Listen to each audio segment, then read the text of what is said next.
An umbrella of topics, one united theme of inspiration. Welcome to the UI podcast. I'm Diego, I'm Santiago. and today our guest is Mr. Nick Cotman, a chaplain and faith leader at the Holy Cross Secondary School.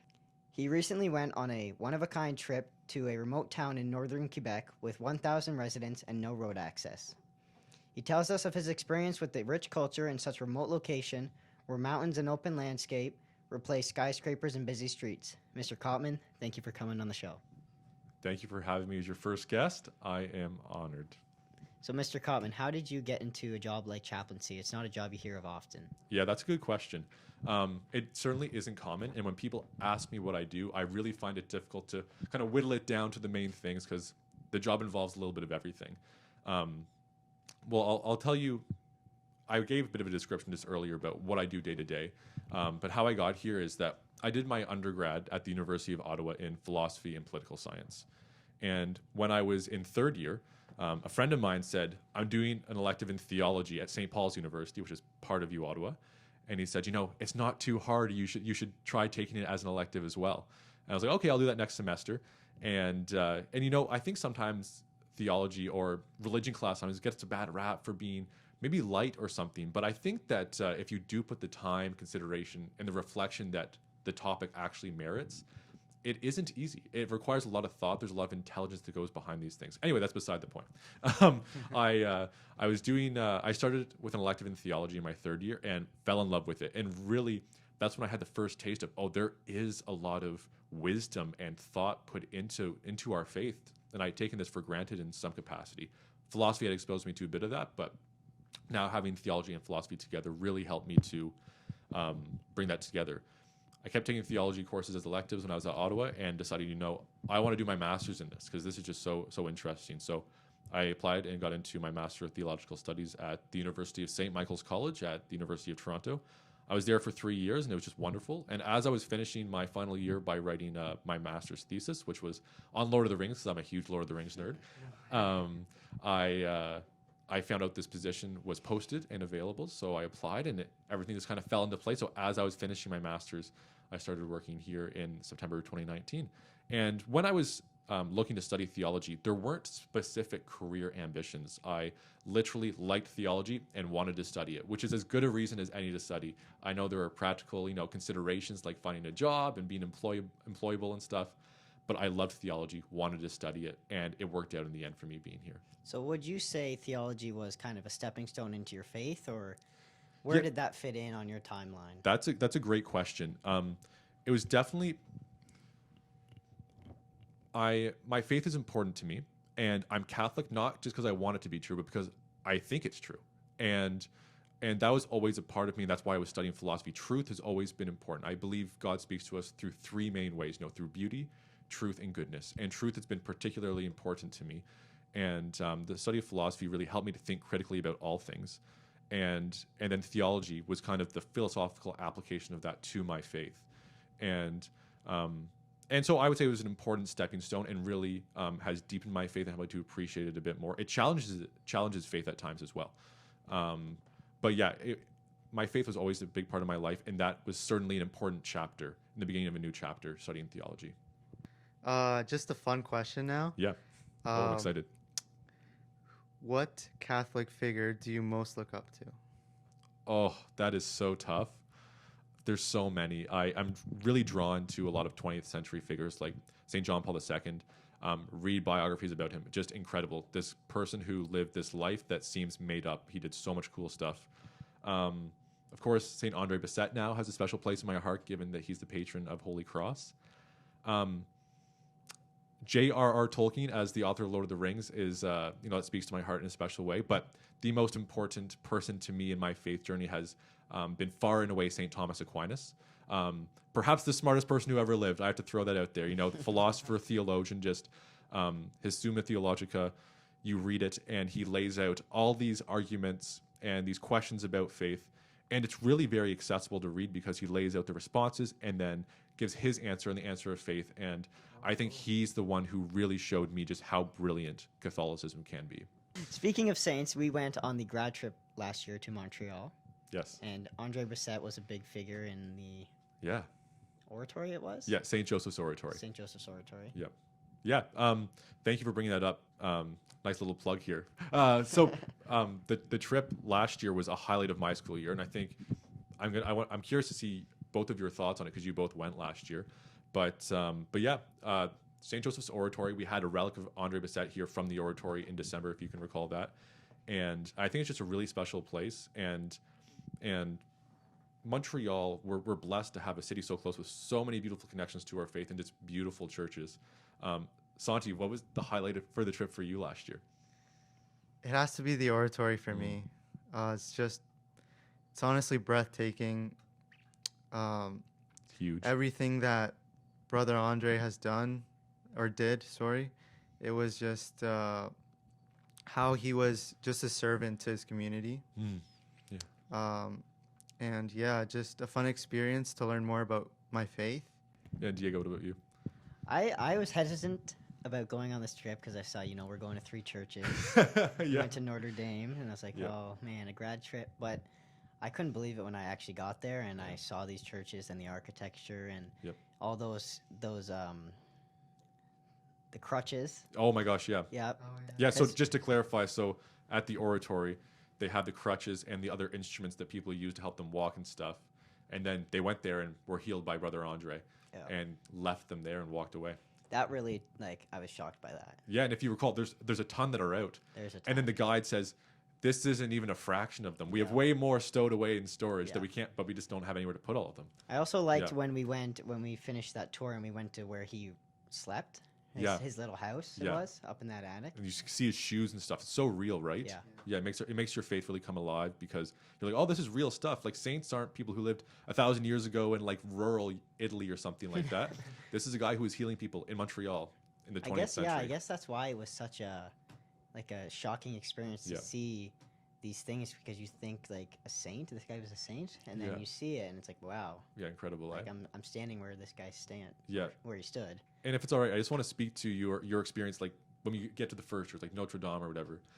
And when I was in my 4th year, I went to a conference in Montreal, and we went to Notre Dame and Mary Queen of the World, which we didn't go to. That's how many beautiful churches there are in Montreal. You can't even get to all of them, but we're going this year on the grad trip. And I walked in, and I'm like, this is before I'd ever been to Europe or anything. And just blown away, breathtaking. You're like, this beauty matters, that it really draws you into God. And that's why I really want to give students the opportunity to see it because I know the way it impacted me made it very real. So yeah, I think that, we're going in just over a month or about a month basically. So I hope that students can take advantage, and hearing your testimony about it really helps because it is an amazing experience seeing those places. And you get to miss school, so You get to miss school. And not to mention, Montreal is just a wonderful city. Downtown Montreal, It old is, Montreal, yeah. the shops, the restaurants, the food, everything about it. So Yes. it's an awesome day. But So you mentioned that you went to Europe. Where in Europe have you been?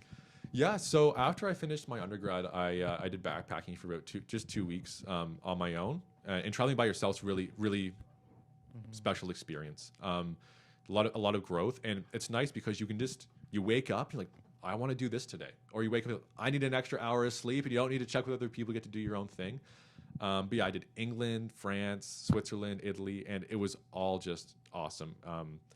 One of my favorite parts actually about it was being on the train and just seeing the European countryside and stuff was really cool. But the cities were awesome, yeah. So on that trip, where was your route? What would you do? Because I'm curious. Yeah, so I flew into London. I was in London for a few days, which isn't enough. London is I was blown away by the size of it. I didn't expect it to be quite that big. And then took the tunnel, that train, I forget how fast it goes, but like real quick, to Paris. And I was in Paris, for a few days. From Paris, I went to, oh my gosh, where do I go next? Geneva. Was it Geneva? Yeah. I have to ask, did you see the Eiffel Tower? I saw the Eiffel Tower. Don't make the rookie mistake. I'm still salty about this. I bought a ticket for the Eiffel Tower for the previous day. I went online. I bought a ticket. They let me buy a ticket for like a date in the past. What? So I didn't get to go up it, but I was there and stuff. But I got to see Notre Dame, which was just before the fire, of course, and it was just again that same experience. That was the first time I saw it. I was like, oh, this is vast. It's huge Yeah. and just beautiful.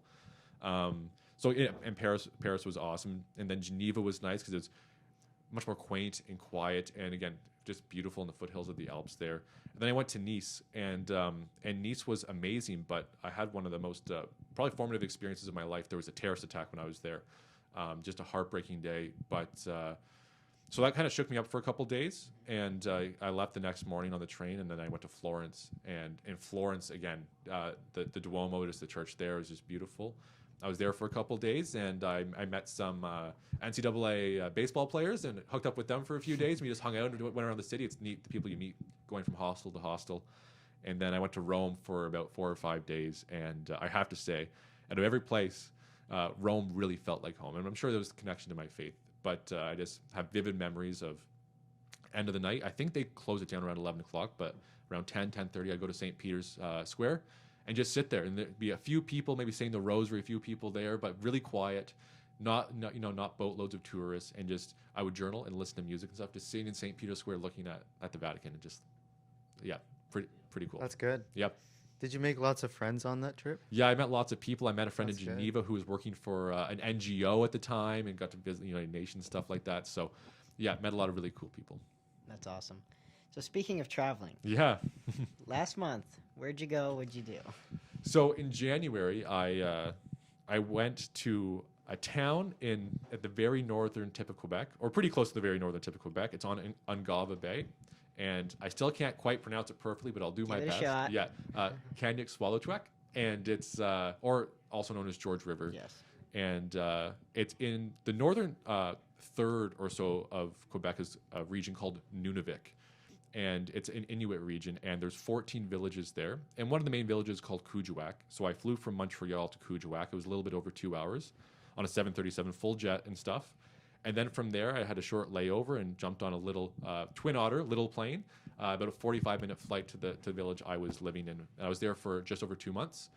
And it was just, I'm curious what you guys want to know. I have so much I could say.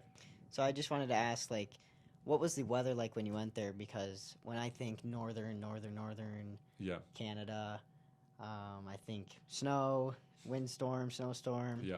So when I arrived, the day I arrived, it was minus 35 plus wind chill.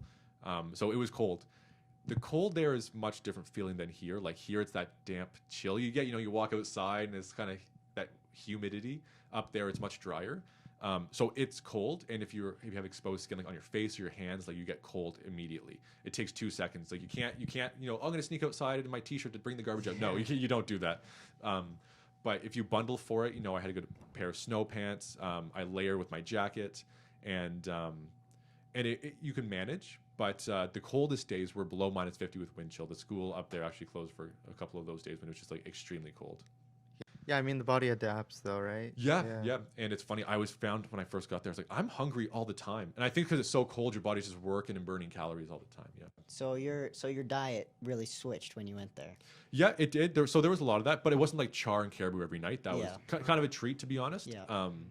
But it was still you go to the store. It's called the Co-op, and buy like this your usual stuff there, your fruits and veggies, and your made pasta a lot and stuff still, and salami sandwiches, just the usual stuff. And you had TV and internet. Yeah, so thankfully had Starlink up there, so full on high speed internet. So I did jump on my Xbox a little bit when I was up there still, and Netflix and all that worked. But this is fairly recent development. Before that, the internet was not as fast or as usable, so that was nice to have. And I could FaceTime home and stuff, which was nice. Do you think The Chosen could ever come back to Holy Cross? The what? The Chosen? Yeah. Do you remember that? Yeah. Okay. No. What's the segue here? You're catching me off guard. I love it. Could The Chosen come back to Holy Cross? There's a new season, and I've only watched. I think the 3rd season might be out now. Yeah. Oh, really? The Chosen's great. Yeah. Yeah. For sure. I've never heard of it. No, it's What's The Chosen, Santi? Well, it's a show. It talks about Jesus and not just about all the lessons, all those amazing stories about how he met the disciples and just how they like developed their relationship. Yep. And it's really cool because it's not very heavy. No. It's very light, and I just found it really relatable and just fun to watch with friends. Yeah. There's moments that are inspiring too, and I think a few things. Hot takes that a lot of religious content is kind of cheesy and not well done. The Chosen's very well done. So I understand people's hesitation to watch like a religious show or something, but The Chosen is good. And also coming back to like Andre Bissett, is that it kind of grounds our faith, right? Like this isn't just a set of ideas. This is something that happened in an actual place on planet Earth at a certain time in history. And The Chosen and watching that kind of reminds you of that. So I just was curious, like, does it get dark quicker there, or? That's another great question. When I first got there at the end of January, it was getting dark around 4 o'clock maybe. So nothing crazy, but closer to December, it was even earlier. Like it would be dark before school was done. The kids would go home like at nighttime. Not how it's dusk here, but it didn't affect me as much as I thought. I made sure to take a lot of vitamin D. And one of the things that did surprise me though is that it's not just that the sun goes down earlier, it's that the sun doesn't go as high in the sky. So even at noon, it kind of, there's long shadows still. You know, it feels kind of like dusk at noon. So yeah, it took a bit to get used to, but the days are getting longer faster there. And I'm not sure now, but eventually their days will get longer. The sun will be up way later and come up earlier. So. And you saw the Northern Lights up there? That is correct. Certainly a highlight. I will never forget it. Hard to describe how beautiful they are, and just it's neat to see it because it's not just like it's just there. You've heard this before, probably. They're dancing, like they're moving around, and it's really cool rhythm and stuff. It was definitely a highlight. Seeing the Northern Lights was just incredible. So I'm glad I had my camera with me to get some photos. Did you bring any souvenirs from your trip? I wouldn't call them souvenirs, but after I was there for a week, I was gifted just this beautiful pair of mitts, which you basically Can I show those need. to the camera? Yeah, please. So these mitts, the black part is seal fur, and the brown here is beaver fur. And if you're going to spend any meaningful amount of time outside, you need good mitts, especially on the skidoo when you're just having that cold air blowing at you. And you wore these on the skidoo? Like these are what they That's wear? what I wore That's up there. Yeah, every time I left the house, I had those on every time. So that was just such a generous, thoughtful gift, and I think I probably cry when I got those. I'm trying to remember. I was very moved. They're just beautiful, and I'll have those with me for the rest of my life. Yes. Yeah. We just wanted to ask you one last question. Yeah, of course. What's one piece of advice you would give to a high school student, whether it be grade 9 or grade 12, just reflecting upon your high school years? That's a great question. And for anybody who wasn't sure, I did go to Holy Cross. I'll try to keep it somewhat short. I know it's a hard question. Yeah, no, that's a fantastic question. That's a great idea. If I could give a piece of advice to any student around the halls of Holy Cross right now, whether you're preparing to go to university or whether you're in grade 9, it's a few things. And they're probably all cliches, but cliches are cliches for a reason, right? With grade 12s, I switched schools. I went to Queens my first year, switched to Ottawa U. And, you know, all my peers, a lot of them switched programs, did different things. And it's that, you know, this is a big decision ahead of you, right? Like it matters. But life isn't always going to turn out the way you expect it to. I did not expect to be living in an Inuit village in northern Quebec on the Arctic Ocean. That was not in my life plans at all, you know? But even then, like I said, I switched schools, people switch programs. I'm not saying to take the decision lightly by any means, but know that things aren't always going to turn out, and there's going to be curveballs. There's going to be failures from other people and from yourself, and to expect that and to, you know, bounce back from it. And I think that same principle can be applied for starting the journey of high school too. Is going to say maybe you're going to discover you love music, or maybe you're going to discover, oh, I'm good at football, or whatever it might be, and or maybe certain relationships are going to deteriorate and come back, and just knowing that that's part of life, and then to put my chaplain's hat on for a second, you know, don't be afraid to trust God, especially in those times when you feel things are out of your control. And just say, you know, God, I give this to you, and I'm going to entrust it to you because I don't know what to do in this situation, and I know you're going to take care of me through it. Okay, well, thank you, Mr. Cotman. It's been a pleasure, and we're looking forward to the Montreal trip. So Beautiful. yes. Montreal trip. When is this? Friday, May 19th. Grade 12s, there's still spots left. It's filling up, but we'd love to see you there. Me and Santiago can attest. Trip is good. The real deal. And we're going to a new church this time, right? Yes, we are. Mary Queen of the World, which, fun fact, is I think it's 1/6 the size. It's still huge of St. Peter's Basilica in Rome at the Vatican. Okay. So it's a pretty neat church to see. All right. Well, thank you for coming on our show. Thank you for helping us with all this. Of course. With all the Fun. cameras A lot and of stuff. fun. All right. Take care, guys. Bye, everyone. That's the UI podcast.